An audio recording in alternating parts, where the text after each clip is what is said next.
Good day, beloved brethren. Zobida here once again with today's reflections entitled, Why Complain?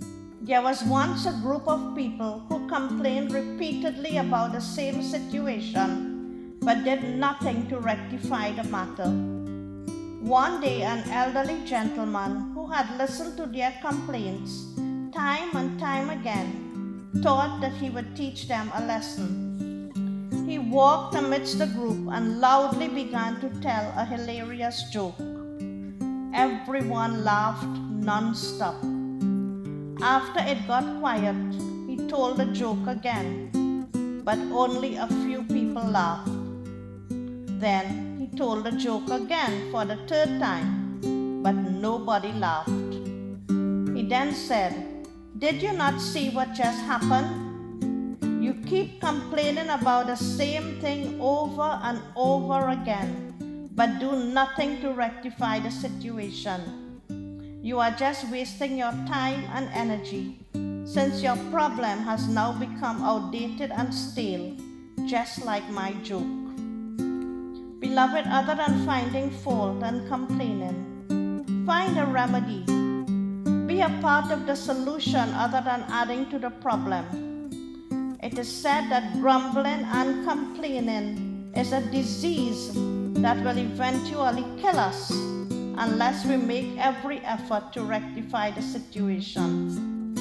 It is also said that complaining is simply expressing resentment over circumstances beyond our control, those about which we do nothing to fix the problem.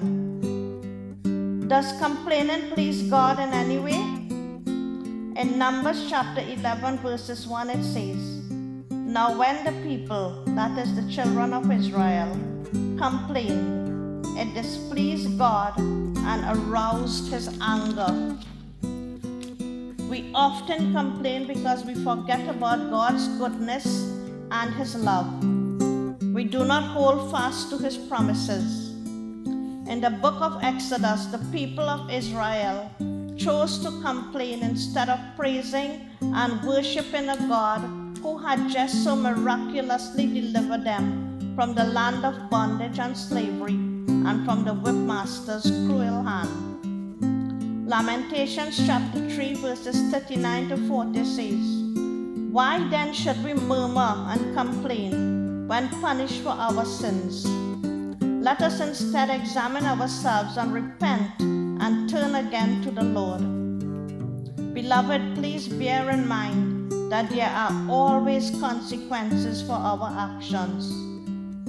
Whenever you feel like complaining, remember God's goodness, his faithfulness, the many times he came through for you, the countless time he generously provided for you. In the desert, God fed over 2 million people with manna from heaven for 40 years. If such a God can accomplish this tremendous task, will he not provide for us our daily bread, along with everything else we may need? Take a moment and reflect. Look back on the footprints God left in your life, the many times he's carried you when you had no strength to go on, the many times he's lifted you over the dark pit that you were about to fall into. Remember that prayer that seemed impossible, that same prayer that God answered, and how that envelope with just about how much money you needed just showed up. And when you had no idea where your next meal was coming from, before you could think twice, your table was filled with the most sumptuous and delicious of meals.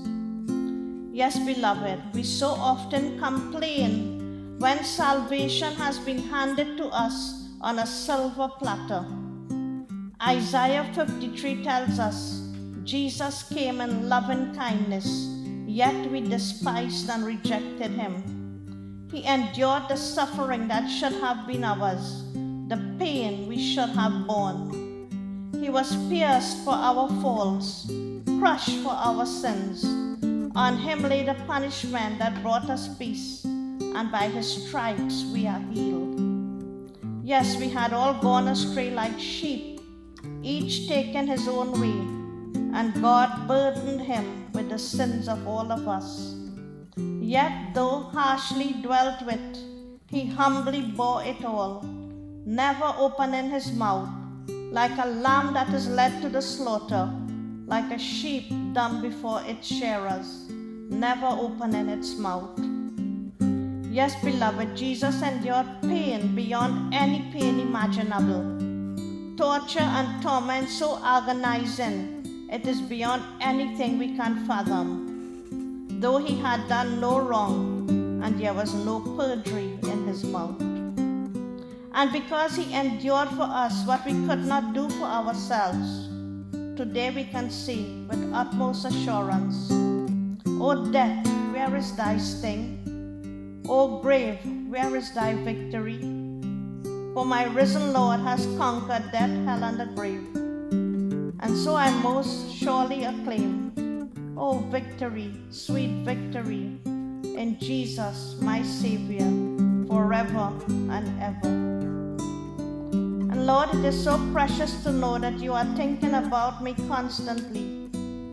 Help me not to complain, Lord, but to look for the beauty in each day and to be thankful for what you have provided.